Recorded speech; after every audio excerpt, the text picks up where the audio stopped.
Hello नमस्कार दोस्तों। आज के इस वीडियो में हम एसएससी सीएचएसएल 13 मार्च 2023 के शिफ्ट फर्स्ट के मैथ्स के क्वेश्चन सोल्व करेंगे और ये आज हमारा प्रैक्टिस सेट 9 है। ठीक है, तो चलिए फटाफट से शुरू करते हैं क्वेश्चन नंबर फर्स्ट से।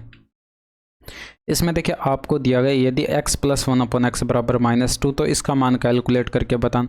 भी आपको सीधा यहाँ पर दिखाई पड़ रहा है, अगर हम x बराबर -1 रख दें यानी कि यहाँ पर -1 हो जाएगा और यहाँ पर 1/-1 यानी कि ये भी -1 आएगा तो बराबर -2 हो रहा है। तो यहाँ पर आप -1 रखेंगे तो यहाँ पर देखिए पावर विषम है यानी कि ओड है तो यहाँ पर ये -1 आ जाएगा।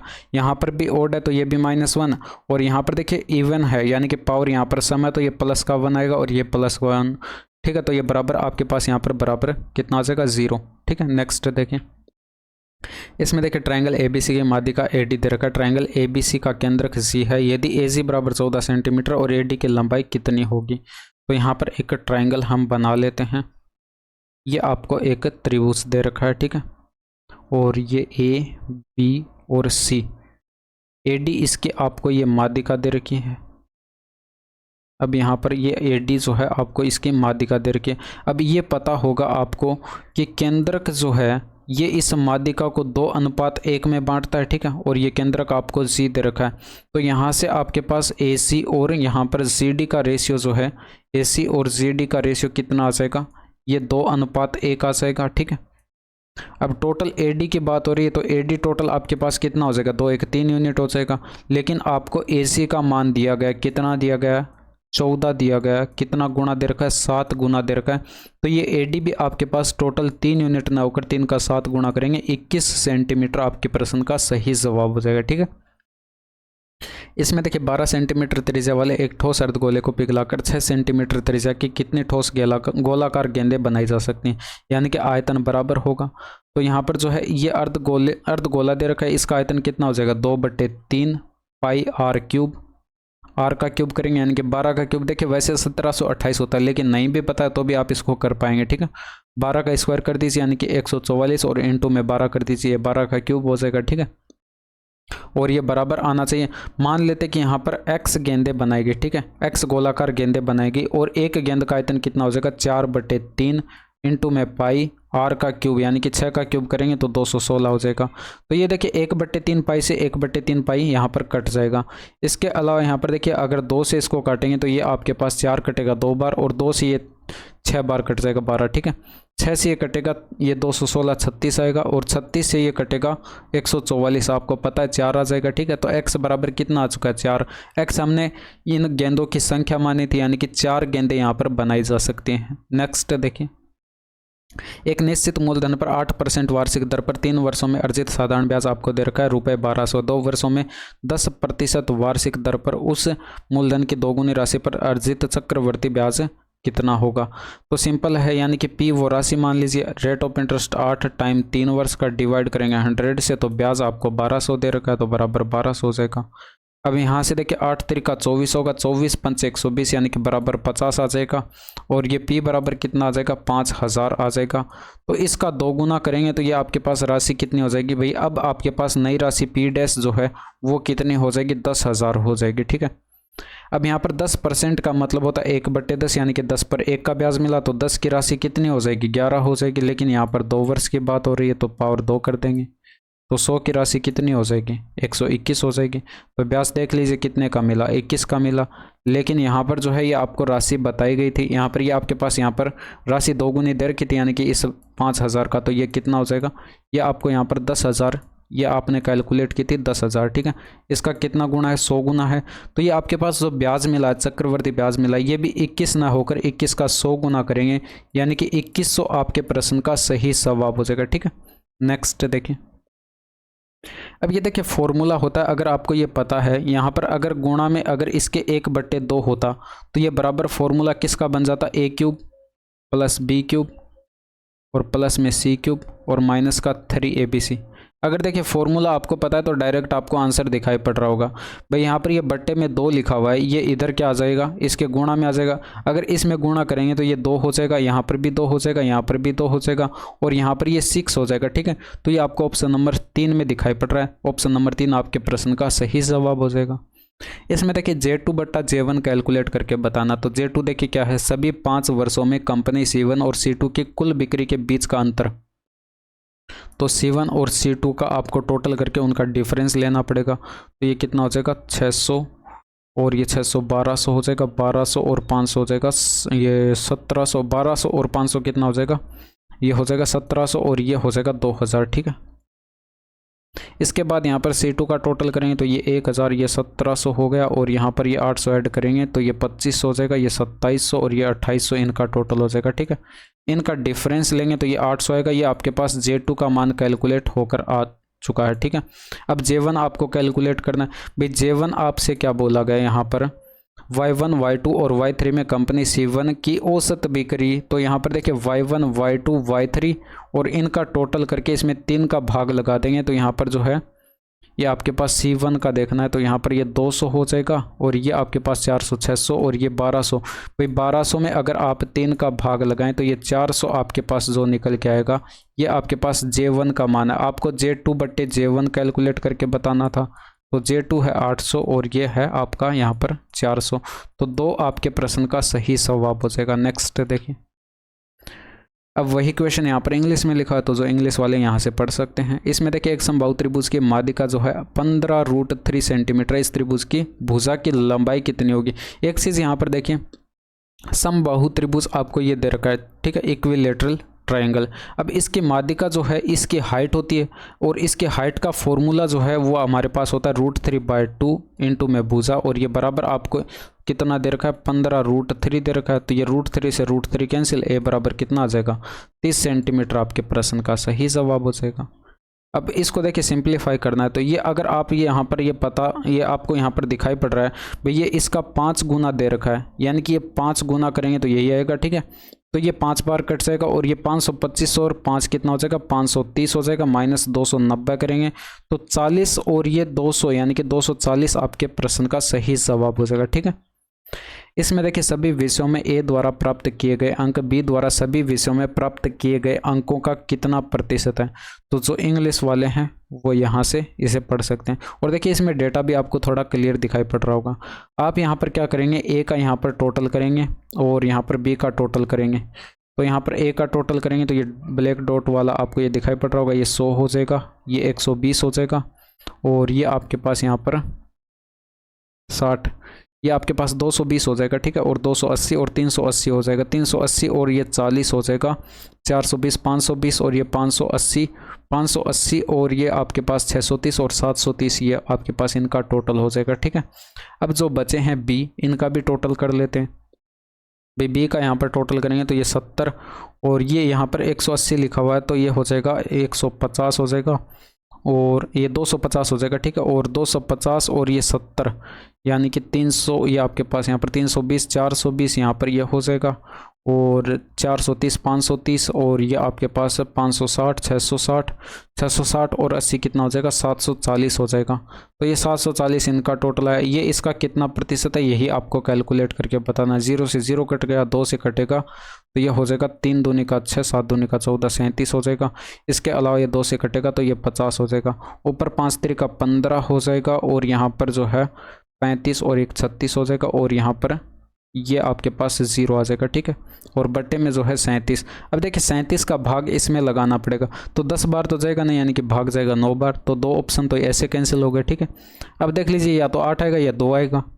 तो यहाँ पर देखिए 8 से गुणा करें तो ये 8 7 56 हो जाएगा, 8 3 24 यानी कि 240 और 56 कितना हो जाएगा 296, यानी कि भाग चला जाएगा 8 बार।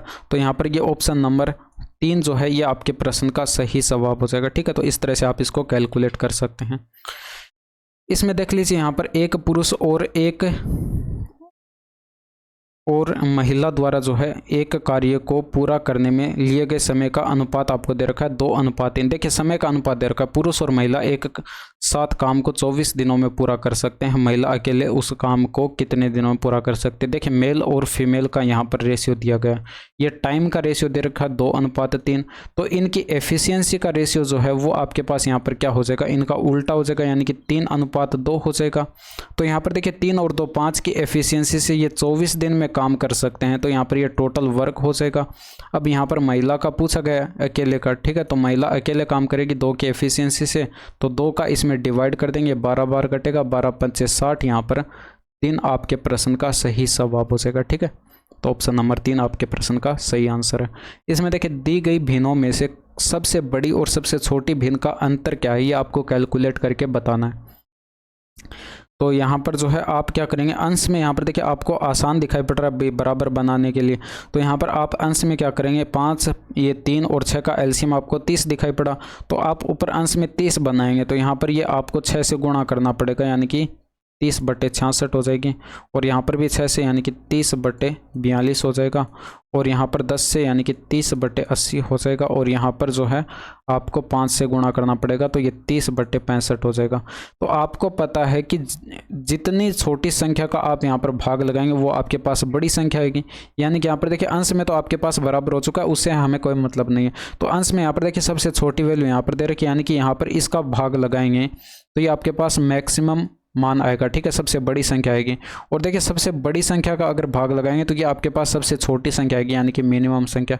तो यहाँ पर मैक्सिमम आपके पास इससे आई थी और ये मिनिमम इससे आई थी, यानी कि बड़ी संख्या में से आप छोटी संख्या को घटा देंगे, 5/7 में से 3/8 को घटाएंगे, तो यहाँ पर ये कितना आ जाएगा, 5×8 = 40 आ जाएगा, -21 आ जाएगा, और बट्टे में 7×8 = 56 हो जाएगा, तो 19/56 आपके प्रश्न का सही जवाब हो जाएगा। ठीक है, एक व्यापारी 15,000 प्रति मशीन की दर से 2 मशीनें बेचता है। एक मशीन पर उसे 20% का लाभ होता है और दूसरे पर उसी 40% की हानि होती है। ठीक है, और पूरे लेन देन में जो है उसका लाभ या हानि प्रतिशत कितना, ये आपको कैलकुलेट करके बताना है। एक चीज़ आप यहाँ पर देख सकते हैं, विक्रय मूल्य समान दे रखा है, तो देखिए इस 15,000 से हमें कोई लेना देना नहीं है। यहाँ पर देखिए कैसे सोल्व करेंगे इसको, 20% का लाभ यानी कि 1/5 इसकी फ्रैक्शन वैल्यू, यानी कि 5 पर 1 का लाभ हुआ, तो 5 की वस्तु 6 में बेची गई होगी।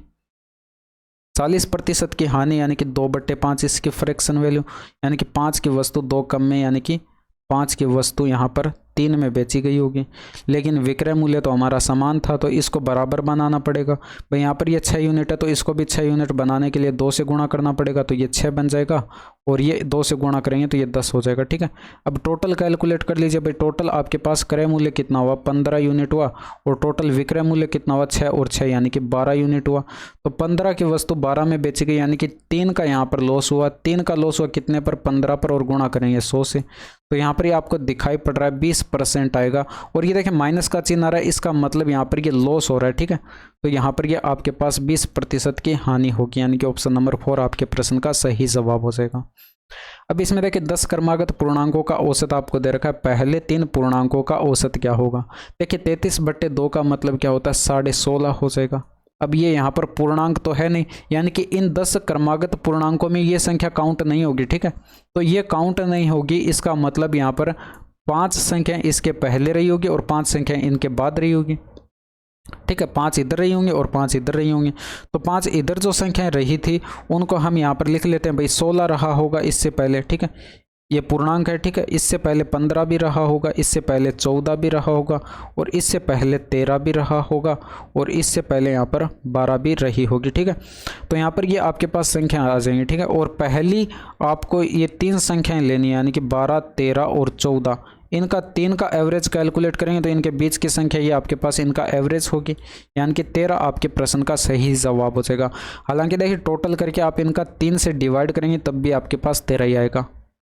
इसमें देखिए 10 a = 3 दे रखा है, तो इसका मान कैलकुलेट करके बताना। भाई यहाँ पर बट्टे में 1 लिख सकते हैं, तो यहाँ पर एक समकोण त्रिभुज हम बना लेते हैं, ये कुछ इस तरह से बनेगा। ठीक है, अब यहाँ पर ये वाला एंगल अगर a है तो इसके सामने का लंब हो जाएगा, ये आधार हो जाएगा, तो ये √10 हो जाएगा। तो आपसे जो कैलकुलेट करना था वो कैलकुलेट कर लेते हैं, यानी कि आपके पास यहाँ पर 3 × में sin a का मान क्या हो जाएगा, ये हो जाएगा लंब बटे कर्ण, यानी कि 3/√10, 3/√10, और cos a क्या हो जाएगा, आधार बटे कर्ण, यानी कि 1/√10।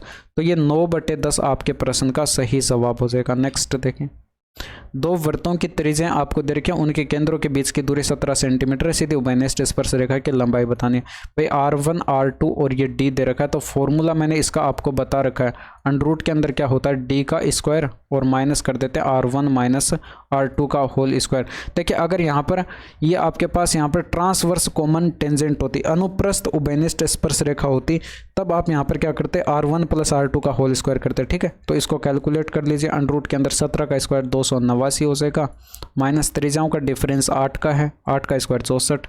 भाई इसका डिफरेंस यहाँ पर देखेंगे तो अंडर के अंदर 225 बचेगा और ये 15 आपके प्रश्न का सही जवाब हो जाएगा। नेक्स्ट देखें, P, Q और R साझेदार हैं और एक व्यवसाय में निवेश करते हैं। P कुल निवेश का 1/5 भाग निवेश करता है और Q कुल निवेश का 1/4 भाग निवेश करता है। P, Q और R के निवेशों का क्रम से अनुपात क्या होगा। देखिए यहाँ पर टोटल आप यहाँ पर निवेश, कुल निवेश जो है 100 मान लीजिए। ठीक है, तो P, Q और R, तो P देखिए 1/5 भाग, इसका मतलब 1/5 का मतलब 20% होता है, तो 100 का 20% यानी कि 20। 1/4 का मतलब होता है 25%, यानी कि यहाँ पर 100 का 25% यानी कि 25। अब जो बचा यानी कि 55 वो इसने निवेश किया होगा R ने, तो यहाँ पर 55 लिख लीजिए। इनका रेशियो बनाएंगे तो यहाँ पर जो है ये आपके पास 5 से कटेगा 4 हो जाएगा, 5 से कटा 5 हो जाएगा, 5 से कटेगा 11 हो जाएगा। ऑप्शन नंबर सेकेंड आपके प्रश्न का सही जवाब हो जाएगा। अब ये देखिए फिर से वहाँ ये उसी फॉर्मूले से जो है ये प्रश्न बना है। भाई यहाँ पर ये फॉर्मूला आपके पास A³ प्लस B³ और प्लस में C³ और ये माइनस के अंदर 3ABC ये बराबर होता है, उसी का फॉर्मूला होता है। ठीक है, ये एक और होता है। ठीक है, A plus B plus C और ब्रैकेट के अंदर होता है आपके पास यहाँ पर A² प्लस B² और प्लस में C² और माइनस कर देते हैं AB और प्लस का माइनस का BC और ये माइनस के अंदर CA। ठीक है, तो आप यहाँ पर इन दोनों फॉर्मूला में यहाँ पर अंतर क्या देख पा रहे होंगे। भाई इसमें देखिए यहाँ पर ये आपके पास जहाँ जहाँ C आ रहा है वहाँ पर 2 आ रहा है। अब यहाँ पर देखिए 4 आ रहा है, ये आपके पास यहाँ पर स्क्वायर के कारण आ रहा है, क्योंकि 2C का स्क्वायर करेंगे तो 4C² बनेगा। और यहाँ पर भी C की जगह आपके पास क्या आ रहा है, 2C आ रहा है, यानी कि C को आप यहाँ पर देख सकते हैं 2C से रिप्लेस किया गया। तो यहाँ पर जैसे C की जगह आप 2C रखेंगे, इस C की जगह भी आप यहाँ पर 2C रखेंगे, तो ये बराबर की साइड ये क्या बनेगा, A³ बनेगा प्लस में B³ और ये प्लस में आपके पास 2 का क्यूब 8 और ये C³ माइनस का ये 6ABC बनेगा। तो ये आपको ऑप्शन नंबर 3 में दिखाई पड़ रहा, आंसर लगा दीजिए। अब इसमें देखिए इसको सिंप्लीफाई करके बताना। अब देखिए जितनी कैलकुलेशन आप इसमें डायरेक्ट करेंगे उतना जल्दी आप इसको आंसर टिक कर पाएंगे। ठीक है, इसमें देखिए इसको मैं थोड़ा सा एक्स्ट्रा करके इसको करके बता देता हूँ। यहाँ पर ये कोसेक A है और ये प्लस का 1 है, बटे में ये कोसेक A है और ये माइनस का 1 है। आप क्या करेंगे, इसका प्रमेयकरण कराएंगे, यानी कि इसको क्या करेंगे, कोसेक A और प्लस 1 से ऊपर नीचे गुणा कर देंगे, कोसेक A प्लस 1, ये काम किया। ठीक है, और प्लस के अंदर ये जो अगली ब्रेक, ये अगले स्टेप के अंदर आपको दे रखा है अंडर रूट के अंदर, इसका भी क्या कर देंगे, प्रमेयकरण कर देंगे, यानी कि कोसेक A माइनस 1 दे रखा है, बट्टे में क्या दे रखा है, कोसेक A और ये प्लस का 1 दे रखा है। इसका प्रमेयकरण करेंगे तो यहाँ पर इसका कोसेक A से माइनस 1, ठीक है, कोसेक A माइनस 1 से ऊपर नीचे गुणा करा देते हैं। ठीक है, बट्टे में जो भी दे रखा हो उसका उल्टा चिन्ह लेकर आपको यहाँ पर ऊपर और नीचे क्या कर देना, गुणा करा देना। तो यहाँ पर देखिए ऊपर होल स्क्वायर बनेगा कोसेक A का, कोसेक A प्लस 1 का होल स्क्वायर बनेगा, तो यहाँ पर जो है बाहर आ जाएगा अंडर रूट से, तो ये कोसेक A प्लस का 1 बनेगा। और ये बट्टे के अंदर देखिए यहाँ पर ये जो बनेगा, यहाँ पर देखिए A प्लस B और A माइनस B का फॉर्मूला लगेगा, यानी कि A square minus B square करेंगे तो कोसेक स्क्वायर A माइनस 1 का स्क्वायर यानी कि 1, तो क्या बनेगा, cosec square A minus cosec square A minus का 1 बनेगा। और ये हम जानते हैं कि बराबर होता है कोट स्क्वायर A के। अब ये इसकी जगह यहाँ पर कोट स्क्वायर A आएगा बट्टे में, तो वर्गमूल के बाहर आ जाएगा, यानी कि कोट A आ जाएगा। ठीक है, इसी तरह से यहाँ पर भी कोट आएगा, तो उसको हमने यहाँ पर एलसीएम लेकर यहाँ पर लिख लिया। ठीक है, और इसमें देखिए यहाँ पर ऊपर बनेगा कोसेक A माइनस 1 और इनटू में कोसेक A माइनस 1, यानी कि इसका होल स्क्वायर यहाँ पर होगा और अंडर रूट से बाहर आ जाएगा, तो ये प्लस में यहाँ पर आ जाएगा कोसेक A और ये माइनस का 1। देखिए 1 से 1 कट जाएगा, ऊपर क्या आएगा, 2 कोसेक A आएगा और कोसेक A को हम क्या लिख सकते हैं, 1/sin A लिख सकते हैं।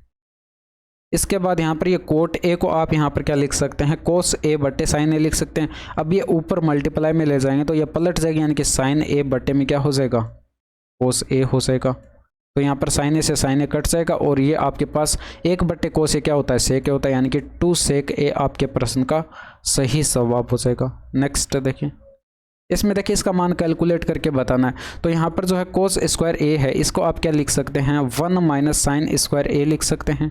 अब यहाँ पर देखिए ये आपके पास 1 माइनस साइन स्क्वायर ए जो है, ये एक का यहाँ पर स्क्वायर लिख सकते हैं। तो ए स्क्वायर माइनस बी स्क्वायर का फॉर्मूला लगेगा। तो ऊपर क्या है, 1 प्लस साइन ए है और बट्टे में क्या है, 1 माइनस का साइन ए है और इसके गुणा में क्या आ जाएगा, 1 प्लस का साइन ए।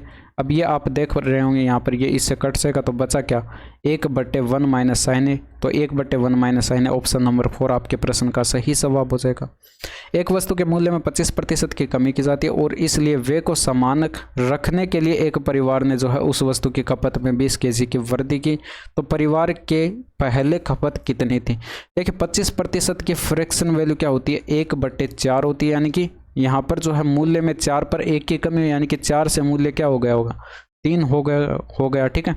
अब यहाँ पर खपत जो है ये इसका यहाँ पर कीमत का व्युत्क्रमानुपाती होता है, यानी कि उल्टा होता है। तो ये आपके पास यहाँ पर 3:4 ये आपके पास खपत में रेशियो आ जाएगा। ठीक है।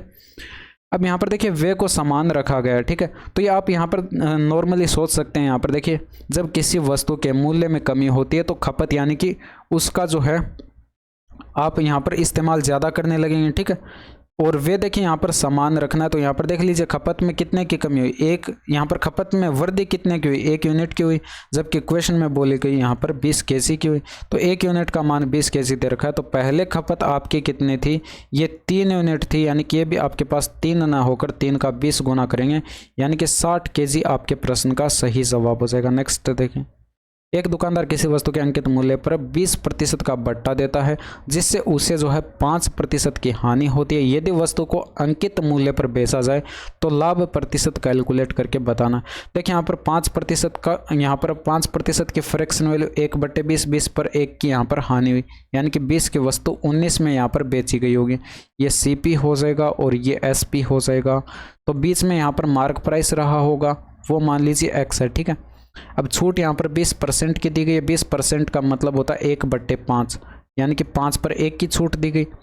तो यहाँ पर जो है ये मार्क प्राइस जो है X है, इसका हम कैलकुलेट कर लेंगे 4/5। तो ये विक्रय मूल्य आएगा जो कि बराबर 19। तो X बराबर कितना आ जाएगा, 95/4, यानी कि 4 का भाग लगाएंगे, 4 दूनी 8 हो जाएगा, 4 तिया 12 हो जाएगा और फिर पॉइंट 700 के 28 हो जाएगा, 5 पंचे ये 500 के 20 हो जाएगा। ठीक है।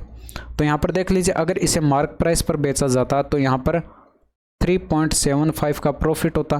तो 3.75 का प्रॉफिट होता कितने पर, 20 पर, और गुणा कर देते 100 से। तो ये आप ये के पास यहाँ पर देखिए 20 से यहाँ पर ये कटेगा 5 बार, 5 पंचे 25 हो जाएगा, 35 और ये 37 हो जाएगा, 15 और ये 18 हो जाएगा। ऑप्शन नंबर 3 जो है ये आपके प्रश्न का सही जवाब होगा। इसमें देखिए यहाँ पर आपको दे रखा है यदि वर्ष में खर्च की गई कुल राशि ये दे रखी है, निम्नलिखित में से किन चीज़ों पर खर्च की गई कुल राशि 1,50,000 के बराबर होगी। भैया आपको यहाँ पर दे रखी है, आपको केंद्र पर देखिए परसेंटेज में डाटा दे रखा है। ठीक है। तो केंद्र पर जो कोण बनता है वो अपने आप में 100% बनता है। तो ये वैल्यू आपको जो दे रखी है ये 100% की दे रखी है। तो यहाँ पर 1% बराबर क्या हो जाएगा, 2 0 से 2 0 कट जाएंगे। भाई 1% बराबर आपके पास कितना आएगा, 3000 आएगा। आपको यहाँ पर 1,50,000 बनानी है, यानी कि इसका 50 गुना करेंगे तो हमारे पास ये आ जाएगा। ठीक है। तो इसको हम 50 से गुणा कर दे दोनों साइड, तो ये इधर 50% हो जाएगा और इधर जो है ये 5 तिया 15 हो जाएगा और ये 4 0 आ जाएंगे। ठीक है। 1,50,000। तो देखिए जिन चीज़ों का आपके पास यहाँ पर 50% योग हो रहा है वो आपका आंसर हो जाएगा। ठीक है। तो जो इंग्लिश वाले हैं वो यहाँ से इसको वीडियो को पॉज करके इसे पढ़ सकते हैं। और देखिए इसमें थोड़ा सा डेटा भी आपको क्लियर दिखाई पड़ रहा होगा।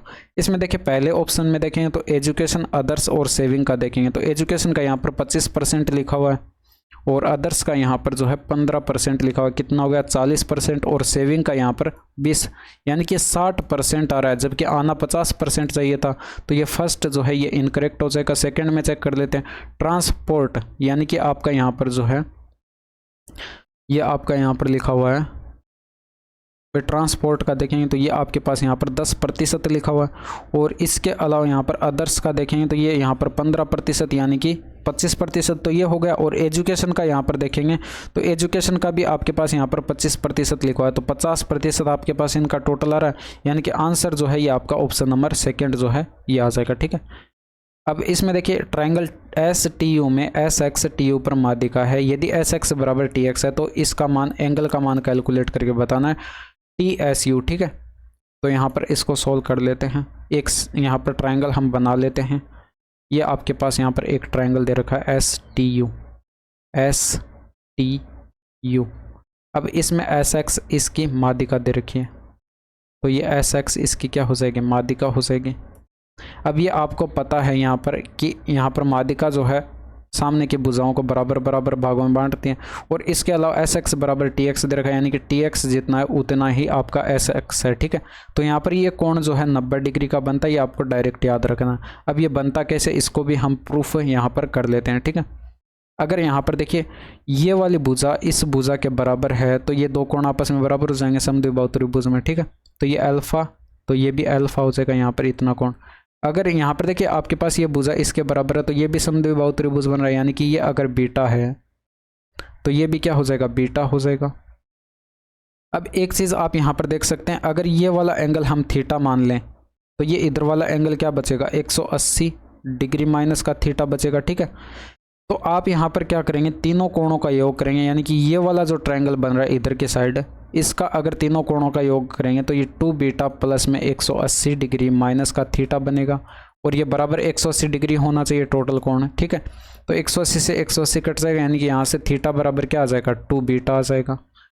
और इस वाले ट्रायंगल से अगर हम देखें तो यहाँ पर अल्फा प्लस अल्फा यानी कि 2 अल्फा हो जाएगा, और प्लस थीटा करें तो ये आपके पास 180 डिग्री होना चाहिए बराबर तीनों कोणों का योग। ठीक है, तो यहाँ पर थीटा की जगह हमने कैलकुलेट किया था 2 बीटा, तो थीटा की जगह अगर आप यहाँ पर 2 बीटा रखेंगे तो ये आपके पास 2 कॉमन आ जाएगा, यानी कि अल्फा प्लस का बीटा, और ये बराबर कितना हो गया, 180 डिग्री। तो देखिए 2 से 1 कटेगा, यानी कि बराबर 90 डिग्री आ जाएगा। और यही हमें यहाँ पर प्रूफ करना था कि ये जो आपके पास यहाँ पर एंगल बन रहा है भाई, ये अल्फा प्लस का बीटा, यानी कि दोनों एंगल मिलाकर यहाँ पर 90 डिग्री का कोण बनाते हैं, यही हमें प्रूफ करना था और ये कर दिया। ठीक है, नेक्स्ट देखिए, इसमें देखिए सभी कर्मचारियों का कुल वेतन कितना है, तो जो इंग्लिश वाले हैं वो यहाँ से पढ़ सकते हैं, यानी कि टोटल सैलरी आपको कैलकुलेट करके बतानी है। इसमें देखिए आपके पास यहाँ पर कितना हो जाएगा, 850 हो जाएगा, 900 और 300, ये आपके पास यहाँ पर ये कितना हो जाएगा, 850, 900 और 300 1200 हो जाएगा, और ये 250 यानी कि 1450 हो जाएगा, और ये 450 यानी कि 1900 हो जाएगा, 300 यानी कि 2200 आपके प्रश्न का सही जवाब हो जाएगा। इसमें देखिए धारा की चाल 4 किलोमीटर पर आवर और नाव की चाल 11 किलोमीटर पर आवर। नाव धारा के प्रतिकूल 21 किलोमीटर और धारा के अनुकूल 45 किलोमीटर की दूरी तय करने में कितने समय में तय करेगी। ठीक है, तो यहाँ पर ये आपको धारा की चाल y दे रखी है और ये x दे रखी है नाव की चाल। ठीक है, तो प्रतिकूल चाल कैलकुलेट करें तो यहाँ पर जो है x माइनस का y करेंगे, यानी कि 11 माइनस का करेंगे 4, तो ये 7 किलोमीटर पर आवर आपके पास धारा की प्रतिकूल चाल आ जाएगी। दूरी कितनी है, 21, यानी कि 21/7 घंटे का यहाँ पर टाइम लगेगा।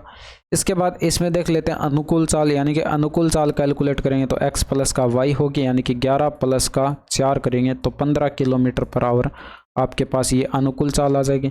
और अनुकूल दूरी कितनी है, 45, यानी कि 45/15 कर दें तो ये आपके पास इतने घंटे का टाइम आ जाएगा। टोटल टाइम आपके पास कितना हो जाएगा भाई, 3 + 3 यानी कि 6 घंटे का आपके पास यहाँ पर टोटल टाइम होगा। ऑप्शन नंबर 3 जो है ये आपके प्रश्न का सही जवाब हो जाएगा। ठीक है, तो ये थे आपके पूरे 25 के 25 प्रश्न। और यहाँ तक की वीडियो कैसी लगी कमेंट करके ज़रूर बताइएगा। बाकी मिलते हैं आपसे नेक्स्ट वीडियो में। That's all for today. Thank you, धन्यवाद, बाय बाय, टेक केयर।